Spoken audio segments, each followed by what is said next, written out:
नमस्कार, प्रणाम। मैं आपका अपना विशु राय हाजिर हूँ एक और नई कहानी के साथ। एक ऐसी कहानी के साथ जो आपके रोंगटे खड़ी कर देगी और बेहद ही हैरान कर देने वाली कहानी है। दरअसल आजकल बहुत सारी घटनाएं ऐसी हो रही हैं जिस पर लोगों को यकीन नहीं हो रहा है। लोग जिसको कातिल समझ रहे हैं वह कातिल नहीं होता है। दरअसल कातिल कोई और होता है और बहुत सारे केस में कातिल कोई और नहीं बल्कि अपना ही होता है, जिसमें पुलिस को थोड़ा समय लगता है।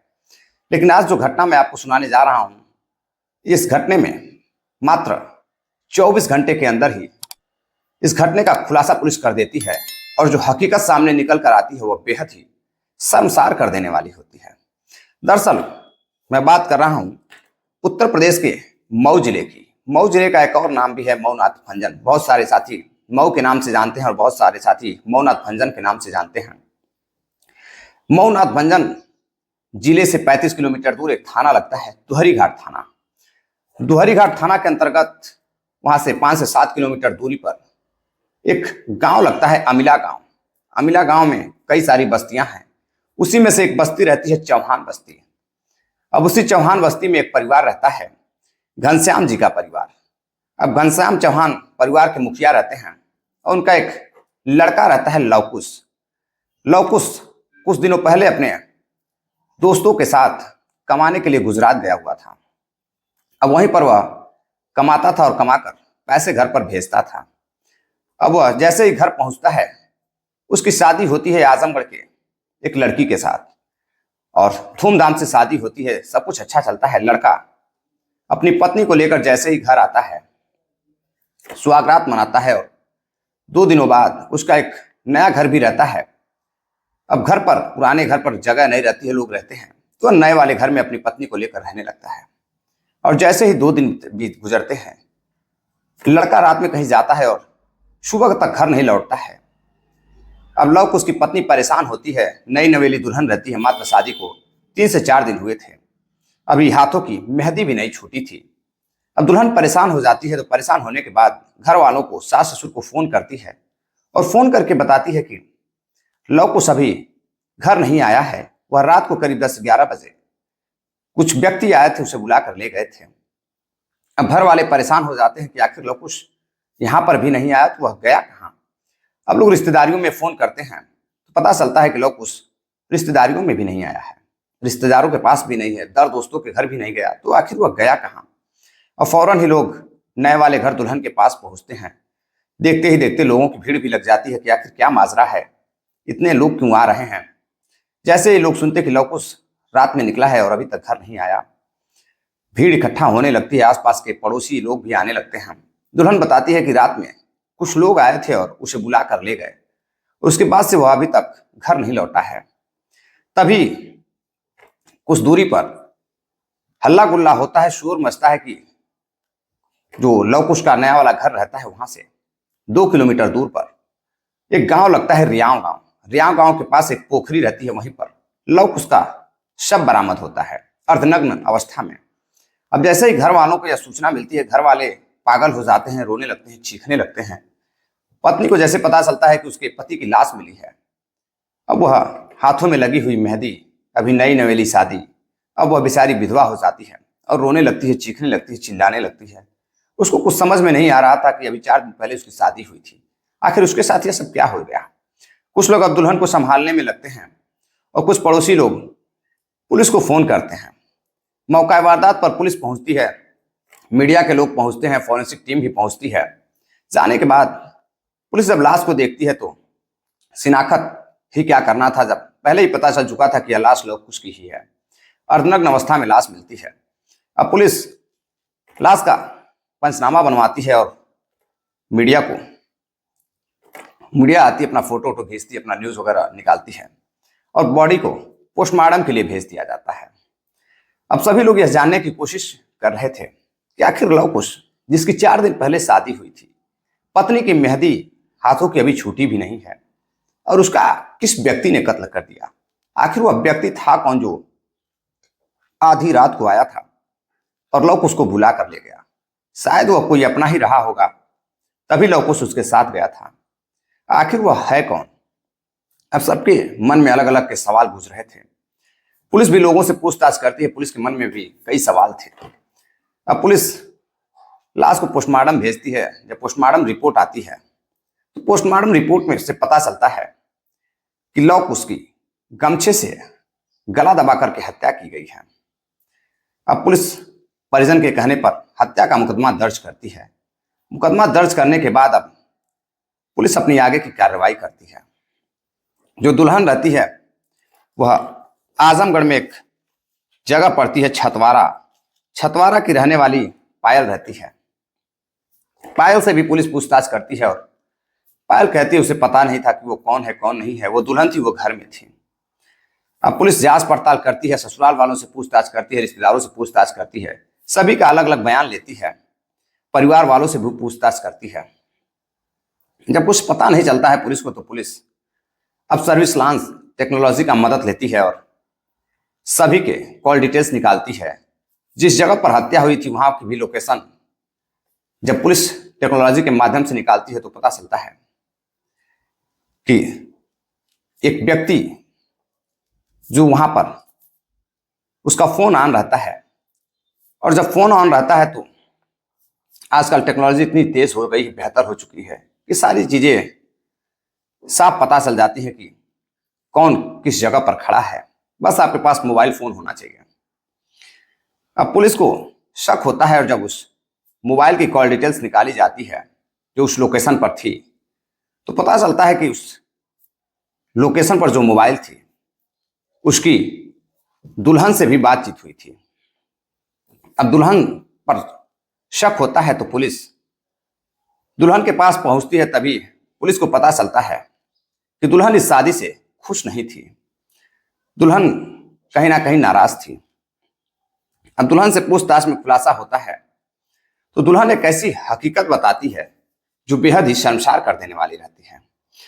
आते हैं कहानी की शुरुआत से, जहां से कहानी शुरू होती है। दरअसल जो लव कुश रहता है वह उसका एक नया घर रहता है जो अपने पैसों से वह बनवाया रहता है उसरी खुर्द, जो कि प्राथमिक विद्यालय के पास में रहता है। और उसका एक पुराना घर रहता है जो अमिला चौहान बस्ती में रहता है। और वह घर उसने इसीलिए बनवाया था कि वह शादी कर अपने नए घर में अपनी पत्नी के साथ रहेगा। अब जब वह गुजरात से कमाकर घर लौटा है तो उसके पिताजी उसकी शादी की बातचीत करने लगते हैं और उसकी शादी होती है आजमगढ़ के एक क्षेत्र छतवारा पायल से। 13 फरवरी 2024 को उसकी शादी होती है। धूमधाम से शादी होती है। दुल्हन के साथ वह 7 फेरे भी लेता है और 7 जन्मों के साथ निभाने का वह वादा भी करता है। 7 जन्म तो दूर 7 दिन भी नहीं निभा पाता है। और जैसे ही शादी कर उसके परिवार वाले, माता पिता, जो भी लोग रहते हैं, परिजन रहते हैं, रिश्तेदार रहते हैं, शादी कर लव कुश की पत्नी को अपनी बेटी की तरह घर लेकर आते हैं। घर में सारा जो भी रस्में होती हैं निभाई जाती हैं। अगले दिन लड़के की सुहागरात रहती है। सुहागरात की तैयारी होती है। दूल्हा दुल्हन एक दूसरे के कमरे में रहते हैं, एक दूसरे के साथ कमरे में सुहागरात मनाते हैं। सुबह होती है, सब कुछ सही चल रहा था। अब घर में बातचीत होती है तो जो पुराना घर रहता है तो घर वाले कहते हैं कि लव कुश एक काम करो कि अपनी पत्नी को लेकर तुम नए वाले घर चले जाओ। वहां घर भी अच्छा है, सब कुछ अच्छा है, दुल्हन के रहने लायक घर है, नई नवेली दुल्हन है, घर की लक्ष्मी है, तो पुराने घर में अच्छा नहीं लगेगा। अब लव कुश एक गाड़ी मंगाता है और अपनी पत्नी को और कुछ सामान लेकर नए वाले घर, पुराने घर से 5-7 किलोमीटर दूरी पर उसरी खुर्द गांव रहता है, रोड के किनारे ही, वहीं पर वह चला जाता है। अब वहां वह रहने लगता है। शादी को 3 से 4 दिन गुजरते हैं। करीब रात 11 बज रहे थे। एक लड़का आता है और फोन कर लव कुश को बाहर बुलाता है। लव कुश जैसे ही बाहर जाता है फिर वह घर नहीं लौटता है। अब घर नहीं लौटता है तो पत्नी परेशान होती है। इंतजार में सुबह हो जाती है तो वह घर वालों को, ससुराल वालों को फोन करती है। ससुराल वाले जैसे ही पहुंचते हैं, अभी जानने की कोशिश ही कर रहे थे कि वह कहाँ गया होगा, कहाँ होगा, फोन फान कर रहे थे रिश्तेदारों को और सभी लोगों को। वैसे ही शोर होता है कि लव कुश के नए वाले उसरी वाले घर से 2 किलोमीटर दूर एक गांव पड़ता है, रियाव गांव। वहां एक पोखरी के किनारे एक व्यक्ति का शव पड़ा हुआ है। कुछ लोग पहचानते भी थे, कुछ लोग नहीं भी पहचान रहे थे। जैसे ही परिजन वहां जाते हैं तो देखते हैं कि उन्हीं का बेटा लव कुश की लाश है और वो भी अर्धनग्न अवस्था में है। मानो जैसे किसी व्यक्ति ने लड़के के साथ कुछ या लव कुश का किसी लड़की से संबंध रहा हो, किसी व्यक्ति ने हत्या कर दी हो। अब पुलिस मौका वारदात पर पहुंचती है, जांच पड़ताल करती है, तो पुलिस को कहीं से पता चलता है कि लड़की इस शादी से खुश नहीं है।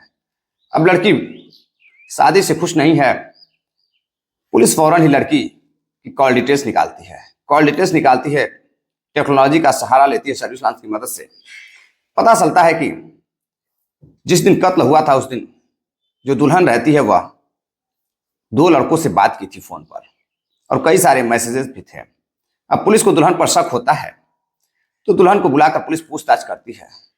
पूछताछ करने में वह टूट जाती है, वह रोने लगती है और पुलिस को एक ऐसा सच बताती है जिससे गांव वाले ही नहीं बल्कि घर वाले और रिश्तेदार भी शर्मसार हो जाते हैं। उन्हें यकीन नहीं हो रहा था कि जिस बहू को लक्ष्मी समझकर वह घर लेकर आए थे वह बहू ऐसा कर सकती है।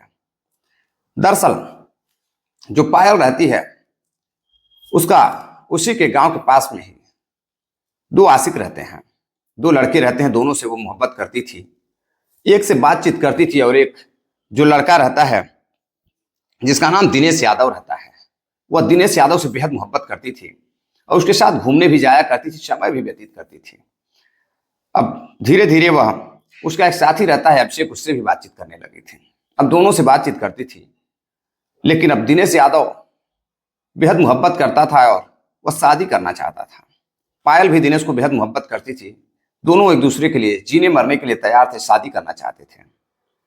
इसी बीच पायल के घर वालों को पता चलता है कि पायल बाहर किसी गैर लड़कों के साथ घूमती है, उसके साथ इश्क लड़ा रही है।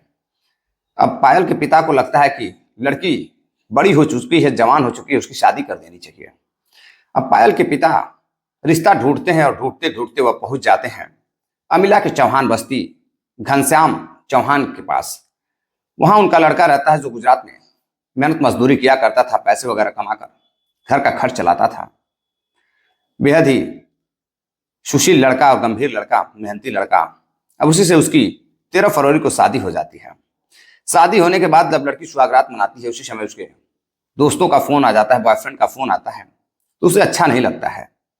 किसी तरह से वो टाल देती है और जब 2 दिन हो जाते हैं तो अपने प्रेमी को फोन करती है और कहती है कि मुझे यहाँ अच्छा नहीं लग रहा है, मैं तुम्हारे साथ रहना चाहती हूँ। अब प्रेमी को कुछ समझ नहीं आता है तो पत्नी और प्रेमी मिलकर दोनों प्लान बनाते हैं और प्लान के तहत रात को वह पूरे एरिया की रेकी करता है और रेकी करके उसरी खुर्द पहुंचता है जहां दुल्हन और दूल्हे रह रहे थे। जिस कमरे पे पहुंचने के बाद वह फोन करके लड़के को बाहर बुलाता है और बुलाकर एक सुनसान जगह पर ले जाकर गमछे से उसका कत्ल कर उसे उसी रियाव गांव के पोखरी के पास छोड़कर वहां से चले जाते हैं। अब पुलिस उन दोनों आरोपियों की तलाश करती है, जिसमें से जो उसका आशिक रहता है दिनेश यादव वह पकड़ा जाता है और अभिषेक फरार हो जाता है। अब जैसे ही लोगों को यह हकीकत पता चलता है कि जो दुल्हन मात्र 4 दिन पहले आई थी, जिसकी सुहागरात थी, जिसने अपने पति के साथ 7 फेरे लिए थे, जीने मरने की कस्में खाई थी, हाथों से मेहंदी भी नहीं छूटी थी, और उसी लड़की ने खुद के पति का कत्ल करवा दिया अपने बॉयफ्रेंड से मिलकर और खुद भी विधवा हो गई। अब ना ही पति मिला और ना ही प्रेमी, क्योंकि अब पुलिस प्रेमी और पत्नी यानी कि प्रेमिका पायल को गिरफ्तार करती है और गिरफ्तार कर जेल भेज देती है। अब इस मामले में वहां के जो सीओ रहते हैं दिनेश दत्त मिश्रा जी, वह भी अपना बाइट देते हैं और जो सारी कहानी मैंने आपको सुनाई यही सेम कहानी वह भी बताते हैं। और एरिया में, पूरे क्षेत्र में जगह जगह यही चर्चाएं रहती हैं कि आखिर लोग शादी करे तो करे किससे करें। कहीं लड़का नशेड़ी निकल जा रहा है, कहीं गजेड़ी निकल जा रहा है, तो कोई दारूबाज निकल जा रहा है, तो कोई लड़का बाहर यह बताता है कि मैं इंजीनियर हूं, और जैसे ही शादी होती है वह घर आकर गाय गोरू चराने लग रहा है, घर बैठ जा रहा है, जिससे पत्नी की भी कहीं ना कहीं आर्थिक जिंदगी बर्बाद हो जा रही है। और कई ऐसी कहानियां हैं, जैसे अभी मैंने आपको सुनाई कि लड़की का पहले से आशिक था। अब लोग शादी तो करते हैं, लड़की खूबसूरत रहती है, डिग्री रहती है, सब कुछ देखते हैं, लेकिन उसके पर्दे के पीछे लड़की क्या कर रही थी यह लोग जान नहीं पाते हैं। और जो सबसे बड़ी बात है कि लड़की के जो माता पिता होते हैं, यह जानने के बाद भी लड़की का किसी से अफेयर है, वह लड़की को समझाने के बजाय उसकी जबरदस्ती, उसके बिना मर्जी के कहीं और शादी कर देते हैं, जिससे लवकुश जैसे लड़कों की जिंदगी बर्बाद हो जाती है। किसी का बेटा खोता है तो किसी का पति खोता है तो किसी की बेटी भी खो जाती है। ऐसे रिश्तों से सावधान होने की जरूरत है। कोई भी रिश्ता करने से पहले ठोक ठकाकर अच्छे से पूरी जानकारी के साथ शादी करने की जरूरत है, क्योंकि किसी के साथ भी लवकुश जैसा कांड हो सकता है, किसी बेटी के साथ भी ऐसा कांड हो सकता है। तो सावधान रहिए, जागरूक रहिए। हमारे कहानी सुनाने का यही उद्देश्य भी है। किसी को हैरान करना या परेशान करना मेरा मकसद नहीं है। चलते चलते कुछ साथियों ने कमेंट किया है, जिनके नाम है सत्येंद्र कन्नौजिया हैं, डीए कुरैशी हैं इटावा उत्तर प्रदेश से, अवधेश कुमार हैं सतीश गुप्ता उत्तर प्रदेश मऊ के रहने वाले हैं। सतीश जी, आज आप ही के क्षेत्र की यह न्यूज़ है, आपने शायद सुनी होगी। फैजल खान हैं राजस्थान से, सोहन लाल सेठिया हैं, अभी राजस्थान के रहने वाले हैं। आप सभी साथियों को बहुत बहुत धन्यवाद जो आप इतना प्यार सपोर्ट देते हैं। मिलते हैं एक और नई कहानी के साथ, एक नई सच्ची घटना के साथ। तब तक के लिए इजाजत दीजिए। जय हिंद, नमस्कार।